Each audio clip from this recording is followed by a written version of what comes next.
Shalom semua, selamat malam. Mari kita kembali melakukan ibadah doa Rabu malam kita yang malam hari ini masih kita lakukan secara online. Mari kita buka dengan menghadap kehadirat Bapa kita di surga melalui doa kita. Bapa yang bertahta di kerajaan surga yang kami sembah di dalam nama Putramu yang tunggal Tuhan kami Yesus Kristus. Kami bersyukur, kami berterima kasih Bapa atas berkat-berkat yang Kau limpahkan kepada kami semua anak-anak-Mu. Hari lepas hari sampai hari ini, bahkan untuk esok hari dan selama-lamanya Bapa, semua untuk kemuliaan nama-Mu. Bapa, urapi kami dengan Roh Kudus-Mu sehingga pada malam hari ini kami boleh datang menghadap kehadirat-Mu kembali untuk memuliakan nama-Mu melalui doa-doa kami, melalui sharing kami satu dengan yang lain akan pokok-pokok doa kami yang akan kami panjatkan kehadirat-Mu Bapa di surga. Terima kasih Bapa, di dalam nama Tuhan Yesus Kristus kami sudah berdoa mengucap syukur. Haleluya, amin. Oke, mari kita mulai ibadah doa Rabu malam kita dengan merenungkan firman Tuhan. Pada hari ini firman Tuhan akan saya ambil dari 1 Korintus 11 ayat 1. Demikianlah firman Tuhan. Jadilah pengikutku sama seperti aku juga menjadi pengikut Kristus. Haleluya, amin. Itu satu aja firman Tuhan yang akan kita renungkan pada malam hari ini.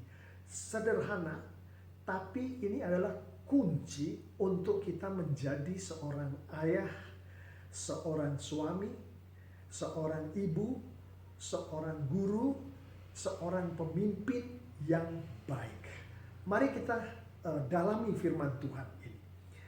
Kalau orang membaca 1 Korintus 11 ayat 1 yang barusan kita baca tadi, yang masuk ke dalam pemikiran orang itu adalah, saya setiap minggu ikut kebaktian di gereja kok, saya melayani Tuhan dengan rajin kok, berarti saya adalah pengikut yang baik. Kan begitu kalau orang baca firman itu. Mari kita mundur sedikit. Di dalam 1 Korintus 11 ayat 1 ini, Rasul Paulus sedang berbicara kepada jemaatnya, yaitu yang berada di Korintus. Begitulah yang di ayat 1 itu yang dikatakan oleh Rasul Paulus. Nah, rata-rata jemaat kan berpikir seperti yang sekarang kita lihat di screen. Yaitu, kalau saya sudah setiap minggu ikut kebaktian di gereja, saya melayani Tuhan dengan rajin, maka saya adalah pengikut yang baik. Nah, mari kita lihat satu ayat lagi yang menjelaskan tentang 1 Korintus 11 ayat 1 tadi. Yaitu dari Efesus 5 ayat 1. Firman Tuhan berkata, sebab itu jadilah penurut-penurut Allah seperti anak-anak yang kekasih. Ini Rasul Paulus juga yang berbicara kepada jemaatnya di Efesus. Nah, kalau tadi di Korintus, Paulus mengatakan, kamu jadilah pengikut aku seperti aku mengikut Kristus. Tapi di Efesus 5 ayat 1 ini, Paulus mengatakan, jadilah penurut-penurut Allah, penurut-penurut Tuhan, penurut-penurut Kristus. Nah, jadi itu satu menjelaskan yang lain gitu. Nah, kalau kita baca orang baca Efesus 5 ayat 1, biasanya terpikir di dalam pemikiran orang itu, firman Tuhan bilang jangan mencuri. Saya turuti firman Tuhan itu, saya tidak mencuri. Firman Tuhan mengatakan saya harus memberi perpuluhan. Saya turuti firman Tuhan itu. Saya memberi perpuluhan setiap minggu. Nah, berarti kan saya sudah menjadi penurut-penurut Allah yang baik, seperti yang dibilang Efesus 5 ayat 1.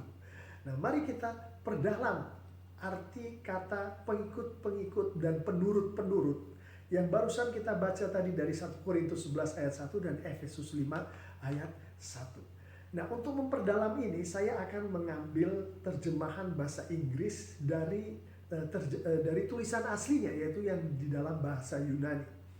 Di dalam terjemahan bahasa Inggris, di screen kita bisa lihat ada 3 versi yang saya tulis di screen. Tapi yang saya akan katakan hanya satu.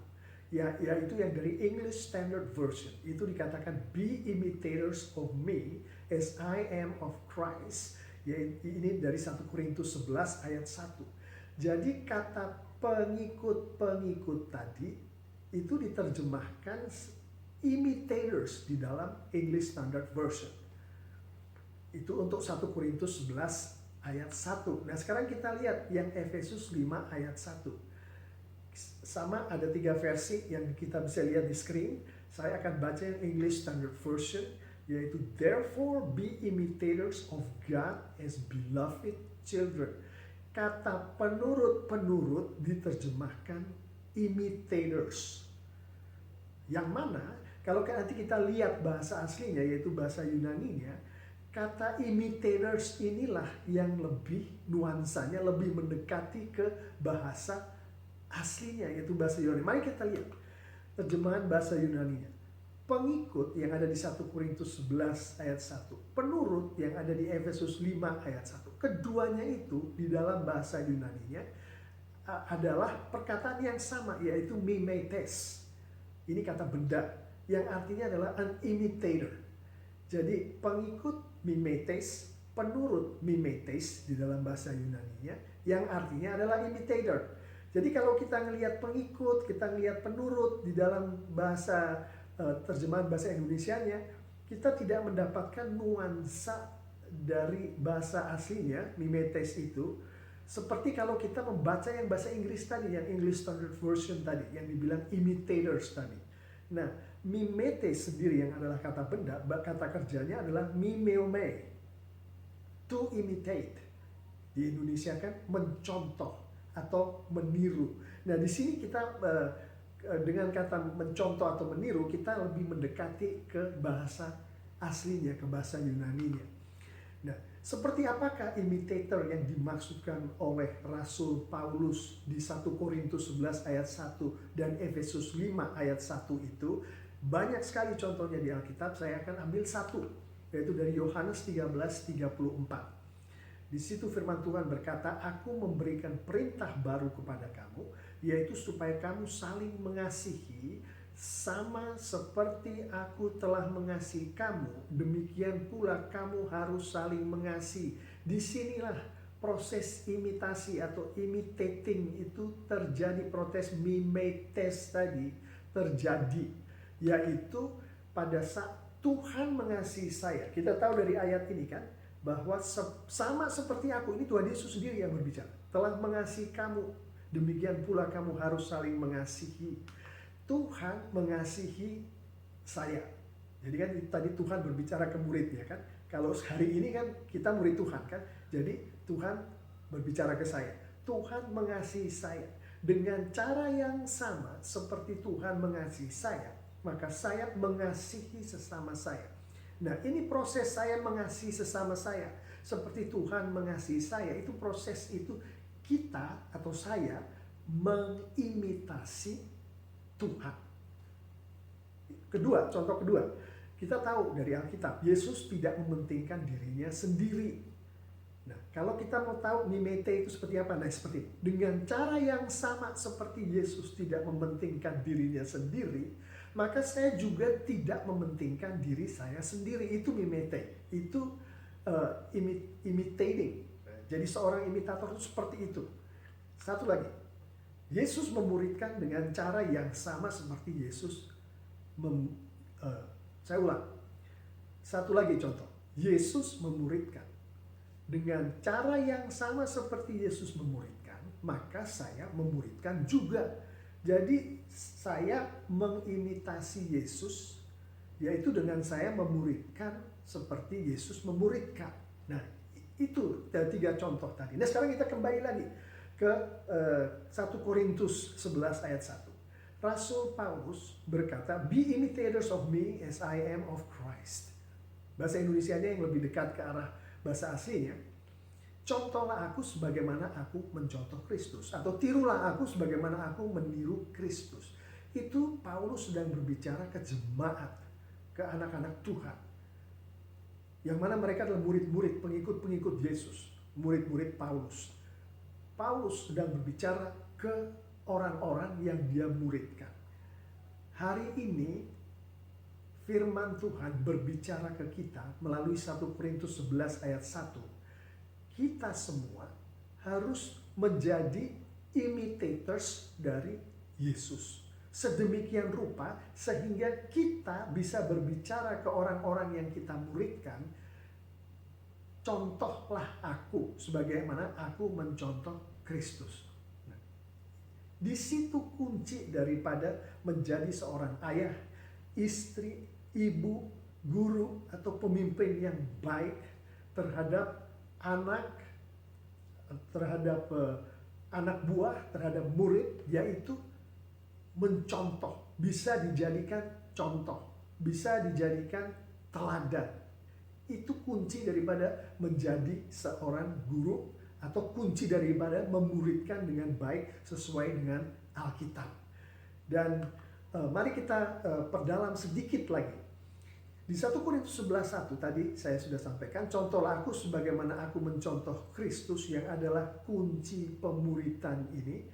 Paulus katakan kepada orang-orang yang dimuridkan, dia muridkan baik itu di Korintus maupun itu di Efesus. Maksudnya adalah supaya orang-orang itu, jemaat-jemaat itu, murid-muridnya itu, orang-orang yang dimuridkan itu meniru dia, yaitu mencontoh Kristus. Itu yang dia mau. Demikian pula lah dia mau kita hari ini melakukan hal itu.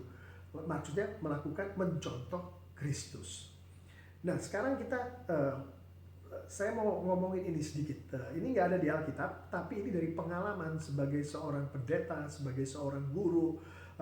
Ini selalu terjadi. Apapun yang diajarkan oleh seorang guru kepada muridnya, si murid akan selalu meniru apa yang dicontohkan atau diteladankan oleh si guru. Bukan apa yang keluar dari mulut si guru, tapi apa yang dilakukan oleh si guru. Contohnya begini. Guru berkata kepada seorang murid, kamu jangan datang terlambat ke kelas. Iya kan? Udah jelas. Apa yang dia katakan adalah jangan datang terlambat ke kelas.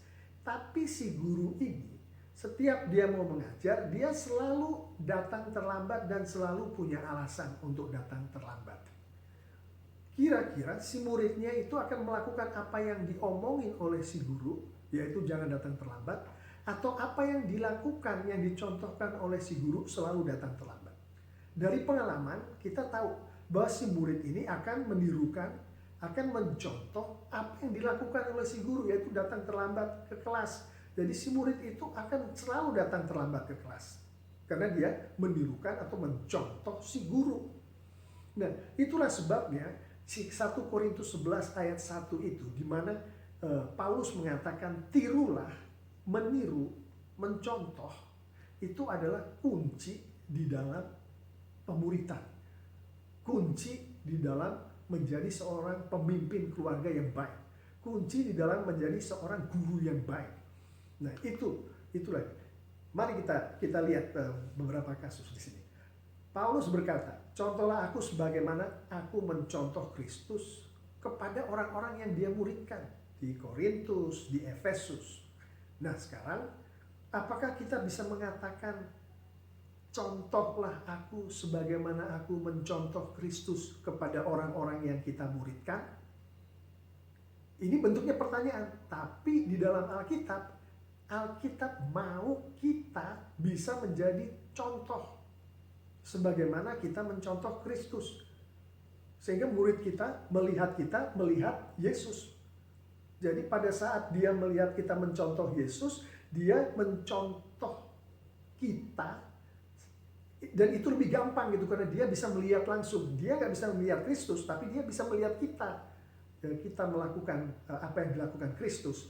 Nah, di situ pertanyaannya kepada orang-orang yang kita muridkan, bisakah kita mengatakan contohlah aku sebagaimana aku mencontoh Kristus?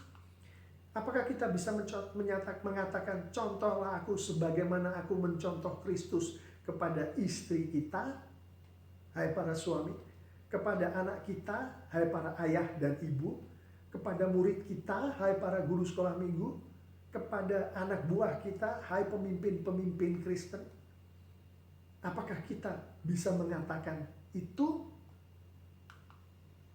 Kristus mengampuni dosa. Kristus memaafkan kesalahan kita. Apakah kita bisa mengatakan kepada istri, kepada anak, kepada murid kita, kepada anak buah kita, contohlah aku yang selalu memaafkan kesalahanmu, ma, nak, atau dek, adik-adik, sebagaimana aku mencontoh Kristus yang selalu memaafkan kesalahanku. Bisakah kita mengatakan itu? Kristus mengasihi kita. Apakah kita bisa mengatakan kepada istri kita, kepada anak kita, kepada murid kita, kepada anak buah kita, contohlah aku yang selalu mengasihimu, selalu memberikan yang terbaik kepadamu, selalu memperhatikanmu, ma, nak, dik, sebagaimana aku mencontoh Kristus yang mengasihiku. Apakah kita bisa mengatakan itu? Kristus itu bukan pendusta. Apakah kita bisa mengatakan, contohlah aku yang selalu berkata jujur kepadamu, nak, kepadamu, ma, kepadamu, dik, sebagaimana aku mencontoh Kristus yang selalu berkata jujur. Bisakah kita mengatakan itu kepada istri kita, kepada anak kita, kepada murid kita, kepada anak buah kita? Bisakah kita mengatakan itu? Yang dimaui oleh Alkitab, seperti disampaikan oleh Rasul Paulus kepada jemaatnya, murid-muridnya, yang di dalam hal ini adalah kepada kita semua. Firman Tuhan menyampaikan kepada kita semua adalah kita harus bisa berkata kepada murid-murid kita itu, kepada anak kita, kepada istri kita, kepada anak buah kita, orang-orang yang kita muridkan, contohlah aku, tirulah aku, sebagaimana aku mencontoh, meniru Kristus. Itu yang Alkitab mau. Kita mau menjadi guru yang baik, kita mau menjadi ayah yang baik atas anak-anak kita, kita mau menjadi suami yang baik atas istri kita, kita mau menjadi pemimpin yang baik atas anak buah kita. Marilah kita memohon pertolongan, bantuan, urapan dari Roh Kudus, sehingga kita dimampukan, disanggupkan untuk berkata kepada anak kita, istri kita, murid kita, anak buah kita, orang-orang yang kita muridkan, contohlah aku seperti aku mencontoh Kristus, sebagaimana aku mencontoh Kristus. Dan itulah kunci, resep menjadi seorang guru yang sesuai dengan apa yang Tuhan mau. Itulah resep bagaimana memuridkan orang seperti yang Tuhan, seperti yang Alkitab maui. Bapak, Ibu, saudara-saudara yang sangat dikasihi Tuhan Yesus. Begitulah renungan firman kita pada malam hari ini. Amin. Oke. Mari kita sekarang melanjutkan dengan berdoa untuk semua prayer concern kita, pokok-pokok doa kita yang akan kita doakan malam hari ini. Tapi sebelumnya mari kita tutup renungan firman Tuhan di dalam doa. Bapa yang bertata di kerajaan surga, kembali kami menghadap kehadirat-Mu Bapa. Kami mohon urapan dari Roh Kudus-Mu Bapa, supaya kami bukan hanya bisa mengingat firman-Mu tadi, tapi kami juga boleh mengerti firman-Mu itu Bapa. Dan lebih lagi Bapa, dengan kekuatan dan dengan urapan dari Roh Kudus-Mu saja, bolehlah kami melakukan firman itu di dalam kehidupan kami sehari-hari. Semua untuk kemuliaan nama-Mu Bapa di surga, semua untuk kebesaran kerajaan-Mu Bapa di surga. Di dalam nama Tuhan Yesus Kristus, kami semua sudah berdoa, mengucap syukur, semua katakan haleluya, amin.